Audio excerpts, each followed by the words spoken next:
So then, this is it. It's time to put my rebuilt R56 Mini Cooper S through its paces. Hello guys, welcome back to another video. Yes, today we are going to be putting the rebuilt R56 to the test, and I'm really just going to give it some abuse. So you guys probably will have known that I've fully rebuilt the engine on this thing. We've gave it an entire front end overhaul, and we've done lots of other bits and pieces as well. Everything, of course, is well documented on my channel. But for the past 500 miles or so, I've not been babying it, but I've been following a running in or break-in protocol.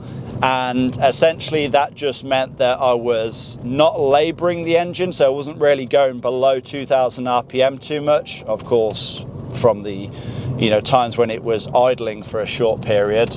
But aside from that, I was just keeping the revs above 2000 RPM, and then I wasn't really going above 4000 RPM. So yeah, we've done 500 miles or so now. The engine should be fully broken in. I have just done an oil change, which we didn't really find anything too concerning in the oil or the oil filter. So yeah, it's time to just enjoy the car now.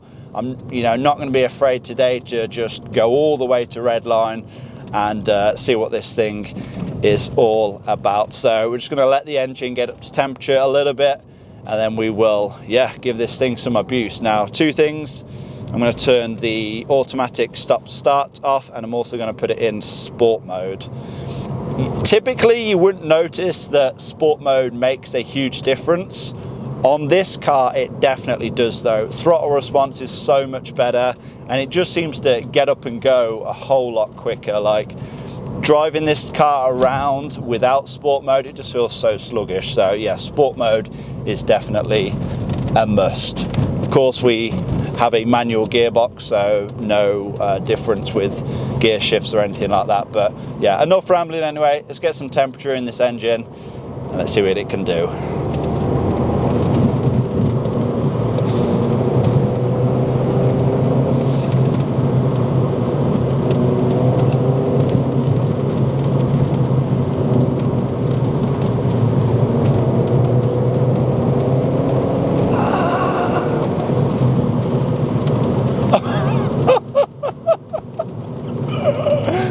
Oh my days, this car is so fun.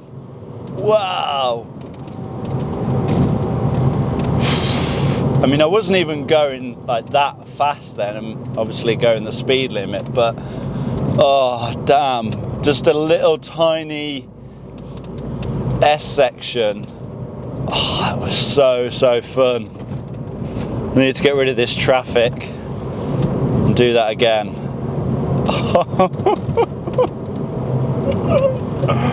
Oh god.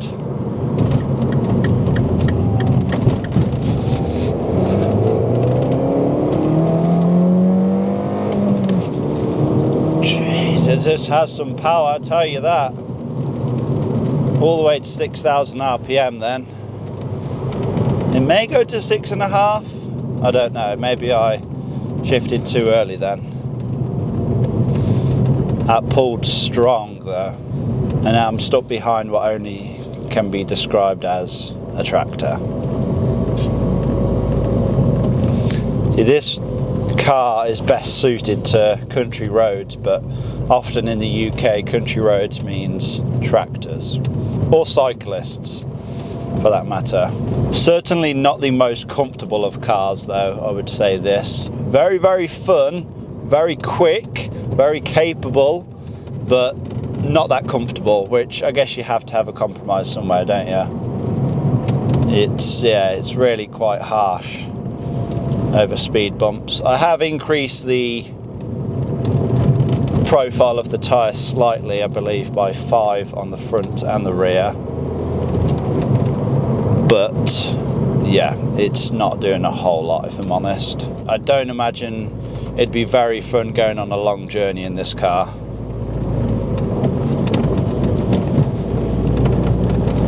And passengers, well, rear passengers, forget it.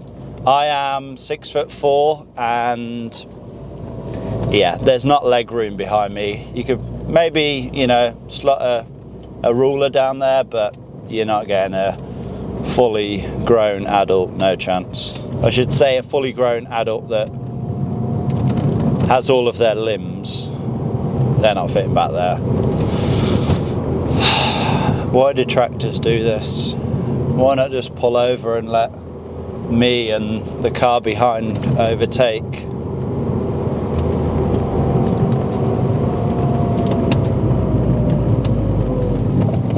I know we all have the right to use the road, but come on. Ah, you're going that way, I'll go this way then.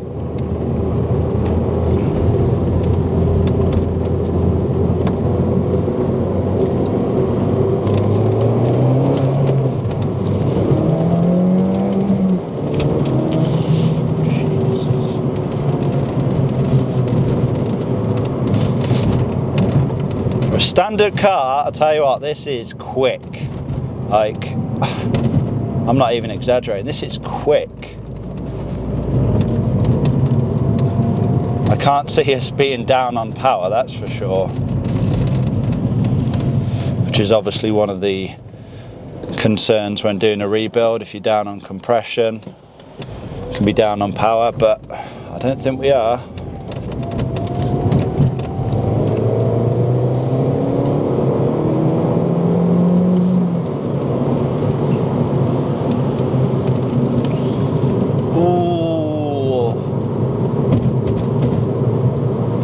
Tell you what, this car really does cope well. I am really pushing it around these windy roads.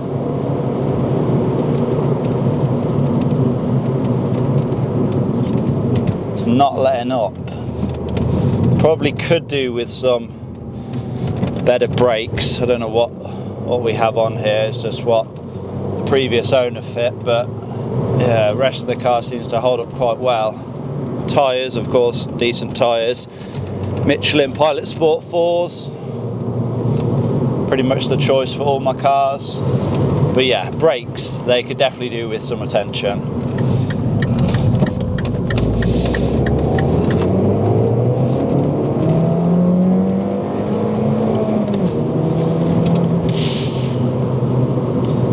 It actually goes over 6,500 RPM. I wonder if it goes all the way to 7. I mean, I don't think blowing up the engine is the exercise today, but it would be interesting to see what that red line actually is. Now, it'd be interesting to see if taking it for this thrashing changes the way that the engine sounds as well, because I've noticed there is a bit of a rattle slash knocking slash tapping from the top of the engine. So, you know, could it be a hydraulic lifter or something like that? Maybe it just needs to go for a good hard drive. I guess we'll have to wait and see.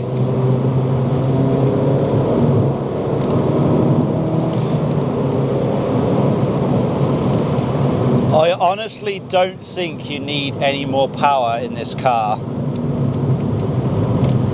I get why people want to, you know, push the power limits. They want to see what they can get, but you know, what are these standard 175 brake horsepower in something that probably weighs just more than a ton? It's more than enough power to have fun in. You'll find yourself over the speed limit very, very quickly in this car. You don't need to go fast to have fun. Okay, so pretty funny actually.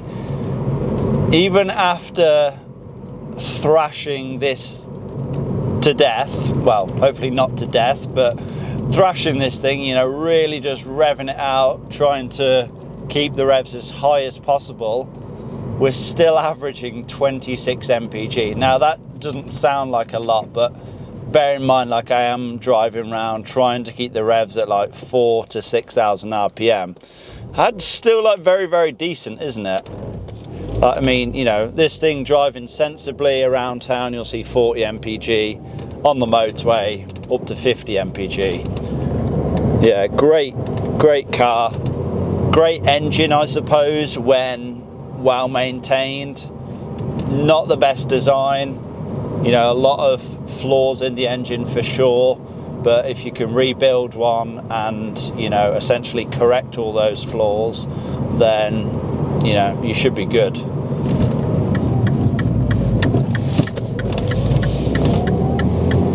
Right, first gear.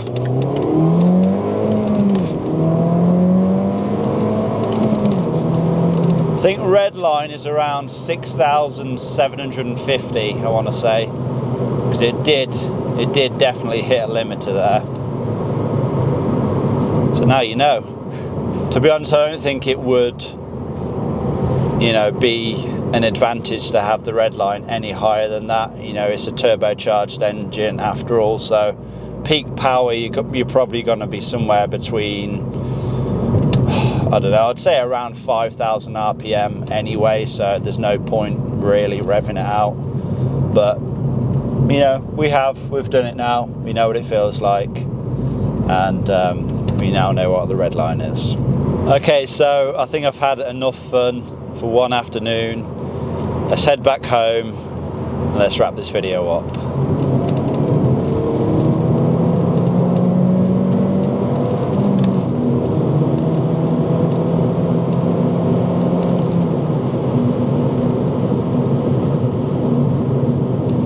And goodbye to all those cars. And hello rush hour traffic. And we're back home. Honestly, that car is so much fun. So the first proper drive, you know, where I gave it the absolute beans, it was successful. Didn't really notice any issues. Seems to have a lot of power there. Yeah, I'm led to believe it hasn't been mapped before. I'm kind of contemplating putting it on a dyno though. Let me know if you do want to see that. But yeah, all the power seems to be there. Don't seem to be any issues with it. Of course, we don't have any fault codes. I have actually done a vacuum leak test. I've done that off camera though, of course, you know, just to make sure there was no leaks from the exhaust and no leaks from the intake, and yeah, no leaks whatsoever, so everything is good with that. You guys are probably wondering, does the engine sound any different? Has that tapping slash rattle slash ticking noise gone? I'll let you be the judge of that.